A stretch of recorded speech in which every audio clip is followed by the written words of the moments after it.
Hi விவோஸ், இன்னைக்கு வந்து நம்ம என்ன பார்க்க போறோம்னா மகாநதி சீரியலோட ப்ரோமோ பற்றி தாங்க இந்த வீடியோவில் போய் பார்க்க போகிறோம். வாங்க பார்க்கலாம். மகாநதி சீரியல் இன்னைக்கு எபிசோடில் பார்த்தீங்கன்னா வந்து காவேரி வந்து விஜய்க்கு கால் பண்ணி பேசுகிறாங்க. விஜயும் பார்த்துட்டுனா வந்து கோவமாக காவேரியை திட்டுறாருங்க.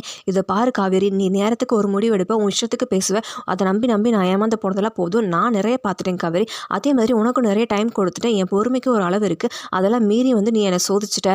என்ன பண்ணாலும் உன் பின்னாடியே வந்துடுன்னு உனக்கு நினைப்பு இருக்குது, இனிமேல் வந்து அது நடக்காது அப்படிங்கிறாரு. அதுக்கு காவேரி அதெல்லாம் இல்லைங்க அப்படின்னு சொல்கிறாங்க. அதுக்கு விஜய் சொல்கிறாரு, இதோ பாரு, நான் வந்து இஷ்டத்துக்கெல்லாம் வந்து பந்து ஆடுற ஆள் இல்லை.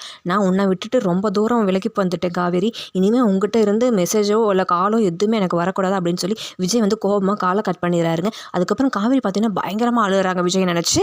பார்த்தீங்கன்னா காவேரி கிட்ட அப்படி பேசினதுக்கப்புறம் உடனே வந்து காவேரியை பார்க்க காவேரி வீட்டுக்கு வந்துடுறாருங்க. வீட்டில் இருக்காங்க எல்லாரும் விஜய் வாங்க வாங்கன்னு உள்ளே வாங்கன்னு சொல்லி கூப்பிட்றாங்க. கங்கா வந்து உடனே பார்த்தீங்கன்னா காவேரி, விஜய் வந்திருக்காரு வா அப்படின்னு சொல்லி கூப்பிட்றாங்க. பார்த்தீங்கன்னா காவேரியோட அம்மா மட்டும் எதுவுமே பேசாமல் அப்படியே சைலண்ட்டாக நிற்கிறாங்க. அப்போவே விஜய்க்கு தெரிஞ்சிருச்சு இன்னும் வந்து இவங்க சமாதானம் ஆகலை அப்படின்னு விஜய் நினச்சிட்டாருங்க.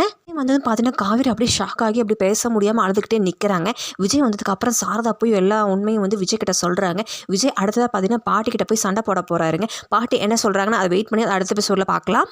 இது போல் மேலும் வீடியோக்களை பார்க்க மறக்காமல் லைக் பண்ணுங்கள், சப்ஸ்கிரைப் பண்ணுங்கள். நன்றி, வணக்கம்.